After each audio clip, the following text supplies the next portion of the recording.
This video is all about finding your true happiness and also writing your way into inner fulfillment. So if you're watching this, it means that you found bullet journaling helpful in certain ways, be it in organizing your time, your thoughts, or even your emotions. Personally, I use it to pour out my thoughts and my feelings, especially when I feel emotionally overwhelmed. My journal had evolved from endless pages of thoughts on the past to a more organized pages of tables and plans for the future. When I wrote about past events and my thoughts on it, my focus lingered in the past, so I had to sacrifice my present to make peace and let go of the past. But the more that I train myself, the better and faster I get at releasing and letting go of the past. Small irritating events that used to bother me for quite a few days now requires just a few deep breaths for me to let go completely. Now that I spend lesser time on the past, I have the luxury of living in the moment, being present, and even visualize and create the future that I desire. The focal point of my bullet journal this year is gratitude. Now we know that it takes conscious effort to notice the things, events, and people to be grateful for. So I want to incorporate gratitude in my bullet journal entries as much as possible because that will train my brain to focus on the good instead of complaining on what is not. Another aspect of gratitude is inner fulfillment. We need to redefine what success means to us. Success is often associated with external achievements and recognition, but how can we have an accomplished singer and a tennis player compete against each other when they're not even playing the same game to begin with? It's a totally futile and irrelevant attempt. But then again, are we all guilty of that sometimes? When we scroll through social media looking at a stranger's life and then it hits you that you are not really doing much in your life. That was when I realized that the only way I won't be emotionally affected when I scroll through social media is when I feel fulfilled from within, not because of the material possessions or because of me being on vacation. It must come from the heart regardless of what we have or what we don't have. The key is knowing yourself well enough to realize that you are different from everybody else, but so is the next person. No two persons are really the same in this world, not even twins. We are all unique in our own ways. So our job is to find the uniqueness and embrace it. If you don't know where to start, I suggest that you look at your natal chart. The time of birth is the most important as it divides your chart into 12 areas of life. So you can't do this if you don't know the exact time of birth. The time of birth shouldn't be too hard to obtain as it is often recorded on your birth certificate. So once you've gotten your time of birth, you can go to any website that offers free natal chart reports, and mine would be www.astrolibrary.org under the category of free natal chart reports, and you shall get your chart plotted alongside with descriptive analysis of your personality. What we really want to look for here is the sun and the moon, because they indicate where you shine and what makes you feel nurtured, happy, and fulfilled. The sun is important because it tells you which area to focus on, where you can win big, while the moon tells you where and what activity makes you feel happy when you do it. So once you've identified the activities that give you the inner fulfillment, you can start planning your life around it with your bullet journal.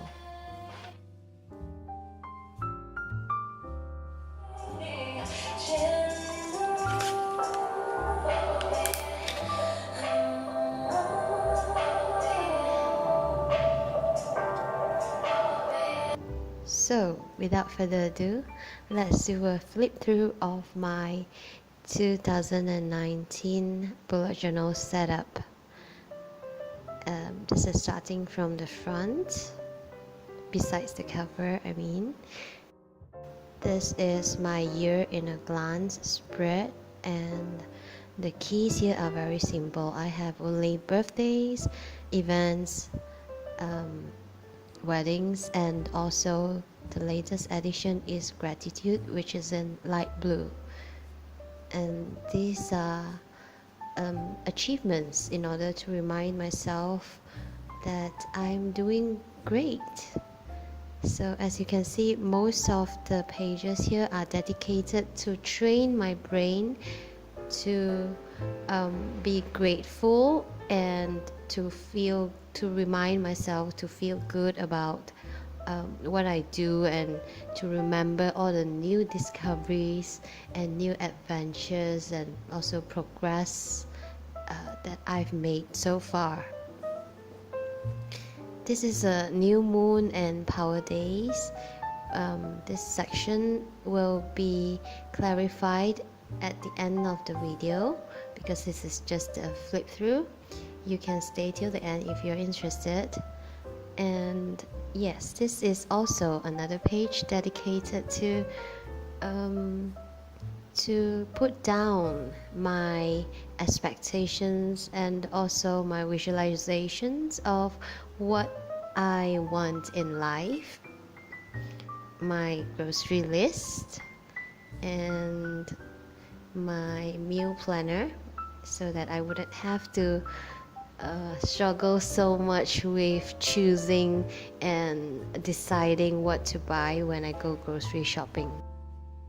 And they're all color coded so that I can easily track which week I'm on and what are the groceries that I need to buy. And I love this quote. It says, "Never confuse movement with action."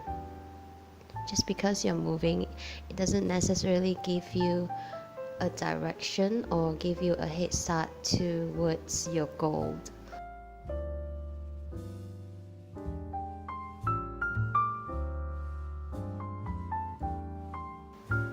If you are looking for a soulmate, I advise that you write down your requirements, but at the same time make sure that you also work on yourself, because the like attract likes. If you expect somebody awesome to come into your life, then you will have to be awesome as well. And this is my hopes and goals page. As you can see, hopes are less stressful because I didn't put down any dates and any specific milestones to it, but goals are more time specific with certain objectives that I have to achieve.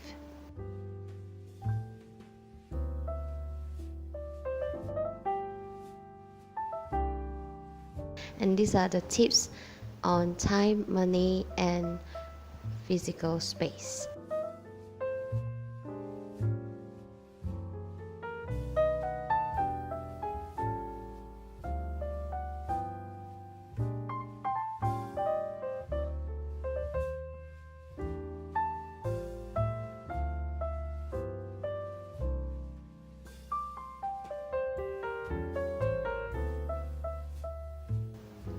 easily accessible, enjoyable activities. I haven't really put it down yet because I haven't got the time to actually brainstorm it. This is what I found in the book. It says have a list of enjoyable activity that requires very little preparation, for when you have free time it will be a gift to yourself.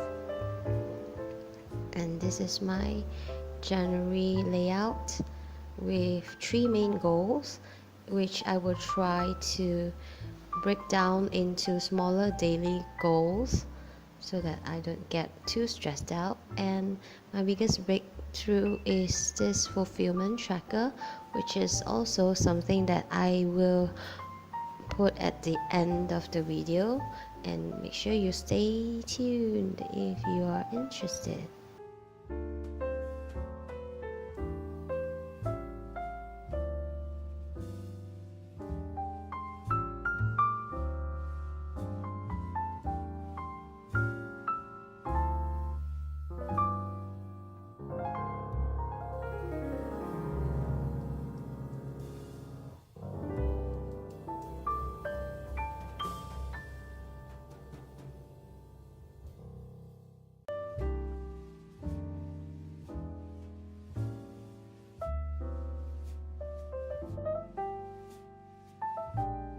If you are also into astrology like myself, then I would recommend that you read this book by Jan Spiller.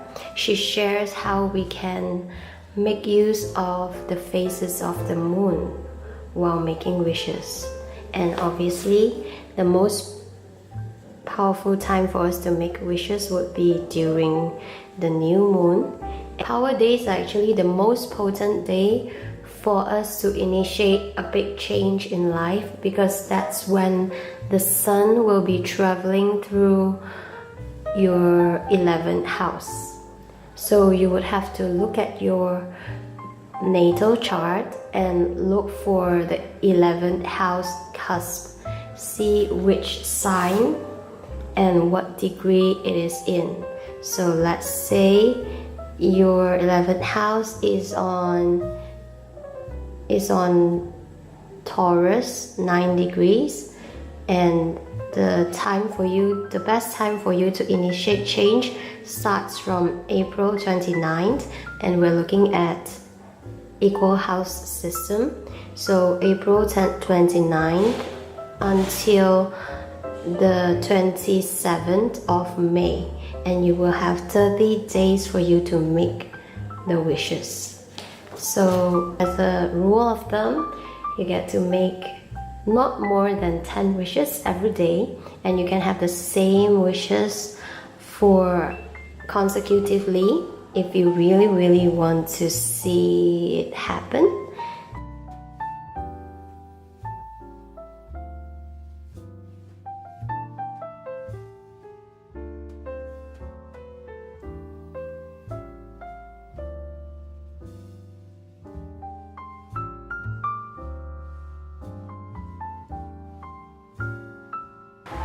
By using this method, we are more discriminating on the activities that we choose to spend our attention, energy, and time on. So in a way, our life decisions are made based on this criteria. So do not take this literally, because this is what makes me feel fulfilled, but I believe everybody has different criteria as to what makes them feel nurtured and fulfilled.